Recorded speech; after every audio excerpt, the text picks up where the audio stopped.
Yeah, so the events, I guess, as I remember them were, like I went to tackle the Wanderers player and as she entered the box, and I've stepped, kind of planted my foot in preparation to tackle, and I felt something go, and I felt like I'd more dislocated it. Like I've never done an ACL before, so I don't know what it feels like. And which in my head I'm like, okay, that's not the worst case scenario, dislocation. Hopefully I've just like hyperextended it and dislocated it, and then, you know, maybe a couple of weeks out. And then the pain was like quite severe for me. And I remember Jada, and I just wanted her to hold my hand because I was just in so much pain.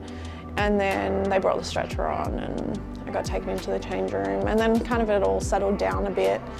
At the time when I was being stretchered off, I guess you always kind of think worst case scenario, especially with women's football. Like you see it so much more prevalent in women's football than in men's, and it's definitely been a rough couple of weeks since I did my ACL. Yeah, I'm feeling pretty positive, to be honest, like as positive as I can be. It's been quite a painful week since the surgery, but in saying that, like every day it's getting a bit less painful, which is nice. And I'm just honestly feeling so well supported. Yeah, just the amount of messages and the support I've gotten and the flowers I've gotten to my home and the vouchers and the cards, like I've never felt so loved. So yes, it's a huge negative, but it's also been some real positives to come out of it. Yeah, so I'll definitely, you know, for this season be on the sidelines cheering everyone on. Yeah, still definitely around the girls, and I've been a part of every training I can be since I've had the surgery or since I've done the injury. So I'm just kind of on the sidelines cheering everyone on. It's great with the new facility though that you can stay engaged because the gym's right next to the field. So I definitely still feel a part of it.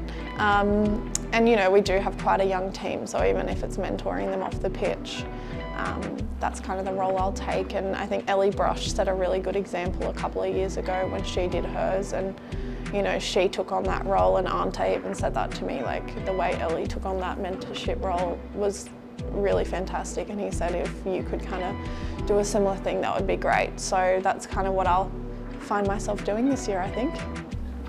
Yeah, Princess, you know, she's great, and I think she's stepped in every single time I haven't been on the field, and she's done a fantastic job. So I think Prinny will, you know, take on the baton with ease, and she's a natural leader as well.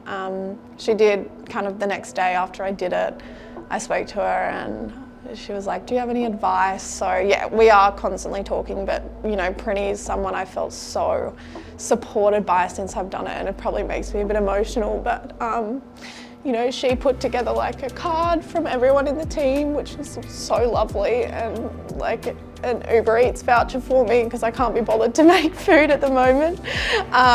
Yeah, so Prinny has been just so lovely, and you know, she's such a good friend of mine, so I'm so grateful to have friends like that in the team, like Prinny and Jada and, you know, Charlotte, and people, like the whole team is fantastic, but these are the people I've known for so long, so I'm definitely feeling the love. And you know, Mackenzie Hawkesby as well. I know she's not here, but I think she's ordered Uber Eats for me probably like every second day since it happened, and I think she just doesn't know how to make me feel better, so her way of showing it is to order Uber Eats for me. And yeah, every time I go to my door there's always something new there, so that's lovely. So yeah, I am very well supported by everyone.